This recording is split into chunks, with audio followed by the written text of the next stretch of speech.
ilang oras na medyo nakakabahala yan sa atin sa Metro Manila, Miss Charmaine. Yes Alam po, naman, tama po. alam naman natin yan, di ba? Oo, but anyway, wala naman yung possibility ng bagyo for this month. Nandyan pa rin ba yun? Meron po tayong meron? expected na 0 to 1 tropical cyclone. Mhm. And then, meron po tayong by next week, based sa ating tropical cyclone threat potential, Mhm. meron tayong isang potential na low pressure area na maaaring mamuo dito sa may southern parts ng Palawan. So, medyo malayo-layo naman po dito sa atin sa Metro Manila. Mm-mm.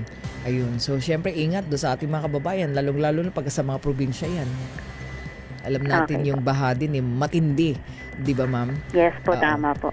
Pero yung ating cycle ng La Nina, in effect ba yan? Yes po. In effect pa rin po yung ating La Nina conditions, pero ina-expect naman po natin na within this first quarter ng taon ay magta-transition na tayo into neutral conditions. Oo. Meaning, pagka-neutral condition, Yung neutral conditions, expect lang po natin yung normal na klima po natin. So pag January, more on maulan lang dito sa may eastern parts ng ating bansa o yung mga climate, type 2 na tinatawag po natin. yeah. Walang mga unusual na mga pagulan. Ayun. Oo. Salamat. Thank you Yes so po, maraming much. salamat. Mga kaibigan, Miss Charmaine Varilla mula po sa DOST Pag-asa. Yun ang shear line. Kaya pala dun sa mga probinsya, di ba, nung mga nakaraan, grabing pagbaha yung mga naranasan nila. Yun pala yung shear line. Naranasan natin ang todo dito sa Metro Manila kagabi. Yun na yun. Anyway, mga kaibigan, tuloy-tuloy po tayo at speaking of yung kalagayan ng panahon natin, pero syempre ingat-ingat po lagi sa ating pong mga motorista, lalong-lalo na po yung mga nakaranas ng pagbaha kagabi, grabe 'di ba? So ingat po tayo at siguro lagi nating tatandaan na yung ating weather, talagang weather lang. Bigla-bigla nakakaranas tayo ng matinding buhos ng ulan. O kasi nitong mga nakaraan hindi naman ganun kagrabe katagal kasi ang habang oras lang talaga. Maya-maya po pupuntahan po natin ang Bulkang Mayon, no? Diyan po sa Bicol region, makibalita din tayo sapagkat nakataas na nga po ang alert level 2 ng Mount Mayon diyan po sa Legazpi City sa Albay dahil nga po dun sa sunod-sunod na activity po niyan. But anyway, dahil po dyan, inihanda nakaredy na ba? Okay, nakaredy naman na. So, dahil po sa activity po ngayon ng Mayon Volcano, ayan, hingi po tayo ng update dahil ang disaster response group po na team ng Coast Guard District Bicol ay nakahanda na rin po base na rin po sa direktiba ng mismong Pangulong Bongbong Marcos na panatilihing nakahanda ang lahat po ng mga agency sa panahon po na katulad po niyan na ang Bulkang Mayon ay nag-aalboruto. So naka-heightened alert daw po ang DRG team para sa mga paghahanda po yan, heightened alert, paghahanda para sa search and rescue operations, humanitarian assistance at iba pa pong paggagawing pagkakawanggawa sa sandali po na talagang kailanganin dyan po sa sitwasyon ngayon sa Bicol region, partikular nga po yung magiging epekto ng pagsabog ng Bulkang Mayon. Kasi meron na po silang tawag nito panawagan at syempre pinapayuhan po yung mga kababayan natin na maaapektuhan po muli niyan, partikular na po yung malapit po dyan sa mismong Bulkang Mayon na sumunod daw po kayo sa mga panawagan at abiso po ng ating mga otoridad para maiwas po tayo sa anumang sakuna. Kasi po yung alert level status po ay itinaas po yan kahapon dahil nga po dun sa tinatawag na rockfall event. So meaning, yan po ay nangangahulugan, may indikasyon po na gumagalaw po yung magma dyan po sa Bulkang Mayon. So sa bahaging ito, siguro puntahan natin ang Bicol region, partikular dyan po sa Philippine Coast Guard. Si Captain Noemi Cayabyab, ang spokesperson. Alamin natin yung mga paghahanda po ng DRG team. Magandang hapon, Captain Cayabyab. Yes, good afternoon po, Ma'am May, at sa lahat po ng sumusubaybay sa ating programa. Opo, nabanggit po natin yung kahandaan na po ng DRG team ng inyo pong hanay. Kumusta po ang update natin sa Bicol region sa pagtataas po ng alert level sa Bulkang Mayon? Yes, Mamay, tama po kayo. No? Sa direktiba po ng aming komandante na si Admiral Ronnie Hilgaban, ang lahat po ng deployable response group sa area po ng Bicol, particularly sa Philippine Coast Guard po, ay nakataas na po ng heightened alert status in preparation po ito sa pagdedeklara ng alert levels to status ng Bulkang Mayon.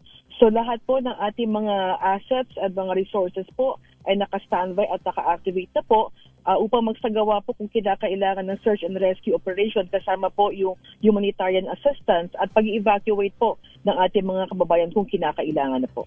Opo, so sa mga sandaling ito, kumusta po sa ground mismo? Meron na po bang mga mobilization or wala pa naman? Although itinaas na nga po sa alert level 2 yung status po ng Mount Mayon.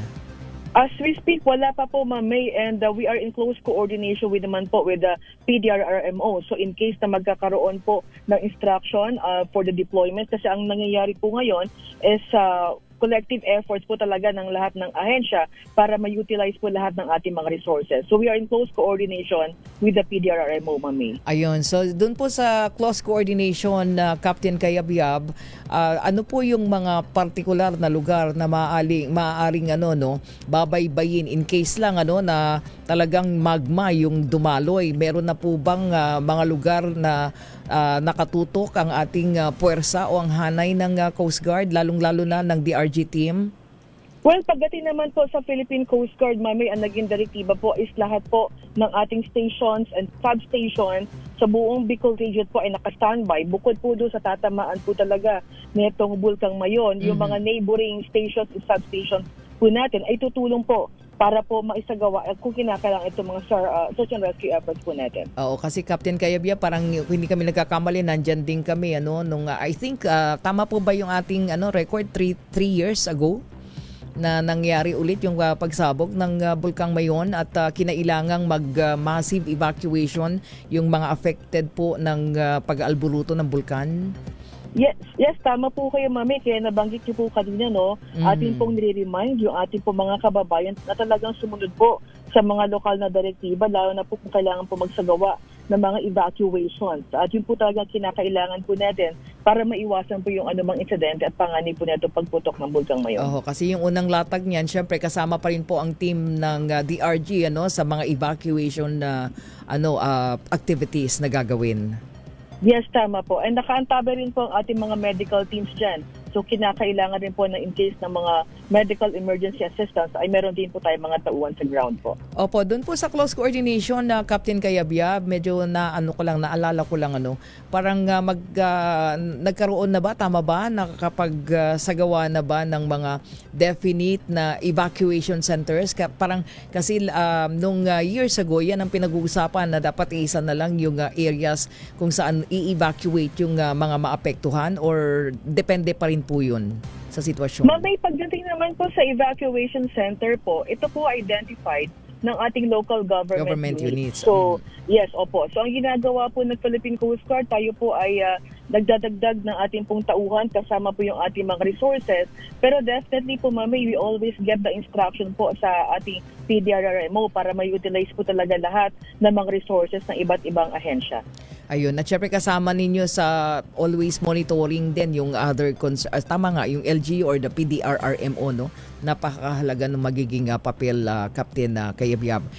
And pag-usapan naman natin yung dagsa na ng ating mga kababayang mga nagsipagbakasyon at ngayon ay pabalik na. Kumusta ang ating monitoring sa ating mga pantalan, Captain Kayabyab? Yes, tama po kayo. As we speak po, halos 5.2 million na po, both outbound and inbound passengers po ang atin pong namomonitor. And magtatapos po itong ating offline biyaheng ayos hanggang January 4. So last year, we only catered 5 million. But for this year, May po. So we will anticipating aabot po tayo hanggang 6 million. So ang siguro nakikita lang po natin mga magiging considerations dito, yung mga gale warning kasi ngayon po nagtaas din po ang pag-asa ng mga ng gale warning, particularly sa may area po ng norte, sa may northern seaboards po. So ang ating po patuloy na pagpapaalala sa ating mga kababayan na before po maglayag talaga i-check po muna yung mga weather conditions on the respective area. Oho, so yung mga merong nang nakataas na gale warning, meaning meron na ba tayong mga stranded passengers dun sa mga pantalan na hindi pwedeng maglakbay yung ating mga sasakyang pandagat? Ngayon, wala pa po tayong dinideklarang suspension or cancellation po. Patuloy lang po ating pagpapaalala, lalo na po sa mga maliliit na mga sasakyang pandagat. Usually, sa norte po, ito yung mga nag-engage into fishing activities. But sa mga nakita po natin mga pantalan na medyo mataas po talaga ang bilang, particularly sa area po ng Batangas, Cebu, Iloilo, ay patuloy naman po ang pagkasagawa or ang pagkakadak ng kanilang mga ships tour po or mga paglalakbay po. So wala po tayong nakikitang any suspension bukod sa weather advisory or update na itinaas po ng Pag-asa sa bandang norte po. Yung gale warning po tayo dyan. Oo, yung ba mga pabalik ng Metro Manila, kailan ba yung unang exodus na nangyari, Captain Kayabyab?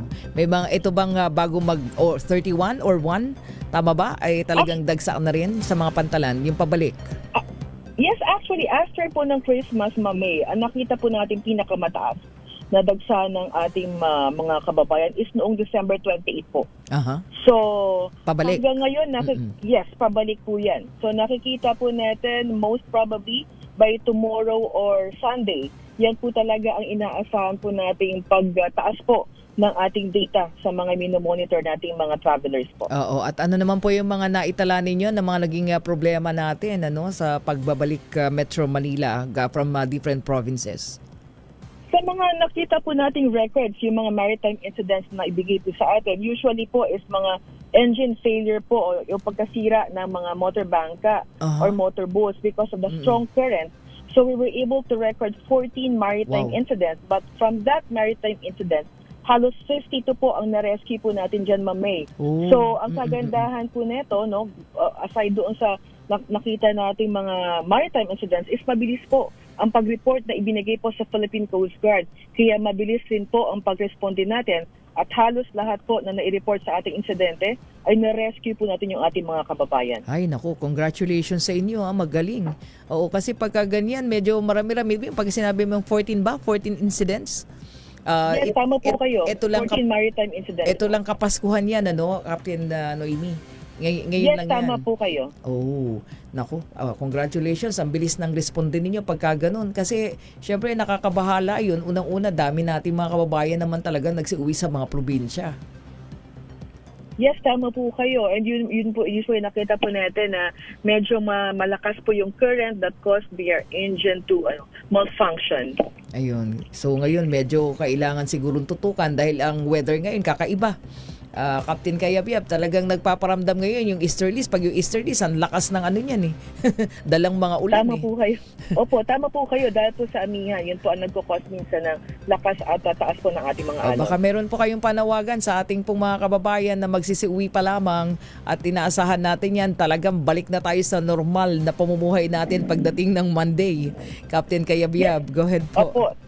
Tama po kayo. So ang ating pong paalala sa ating pong mga kababayan na nagnais pong umuwi pagdating papunta sa Manila, unang-una po ay bumili po tayo ng maaga ng ating mga ticket at pumunta po tayo ng maaga sa ating mga pantalan because definitely all our travelers will undergo a security inspection po pagdating po sa ating pantalan, and of course yung sumasakay po sa mga motorboats and the motor bankers because we are inter-island, May, palagi po tayo magsusuot ng ating mga life jackets at huwag po tayo magdadala ng mga prohibited items that would cause delay on our travel. Oh, yun. Maraming salamat, Captain Kayabyab. Thank you so much. Happy New Thank Year. you po. Happy New Year, May. Good afternoon. Magandang hapon, Captain Noemi Kayabyab, ang spokesperson po ng Philippine Coast Guard. Ayan, dami ng mga nagsiuwi pala after Christmas. Ibig sabihin, marami din sumalubong ng bagong taon sa kanilang bahay. Pero syempre, yung mga nanatili at nag-extend pa ng bakasyon, mga nasa probinsya pa. Pero sana okay naman ang ating mga paglalayag na gagawin, lalong-lalo na sa karagatan natin. Ayan, mga kaibigan, standby lang. So, yan po yung update natin, kaugnay ng paglalakbay ng ating pong mga kababayang pabalik ng Metro Manila, lalo na yung mga galing po sa mga probinsya ng Luzon, Visayas at Mindanao. Standby lang po. Babalik po tayo.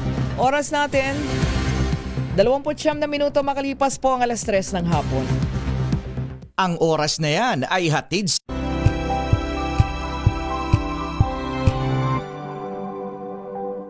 Healthy Minute hatid sa inyo ng MX3. Hi, this is Dr. Edwin Bien. Kumusta po kayong lahat? Alam nyo, ang daming nagkakasakit sa ngayon. Maraming mga pasyente ang lumalapit sa atin with different kinds of infection. Marami doon, viral or bacterial respiratory infections. Idagdag pa natin ang pagkakaroon po nila ng mga comorbidities or chronic and lifestyle diseases. Sila ang laging nagkakaroon ng karamdaman mula diabetes, high blood pressure, ganun na rin ang pagtaas ng kanilang cholesterol and other toxins sa kanilang katawan. Nangyayari po yan, alam nyo, sa mga taong laging puyat dyan. Yung mga taong hindi kumakain ng tama. And of course, yung mga nalilipasan ng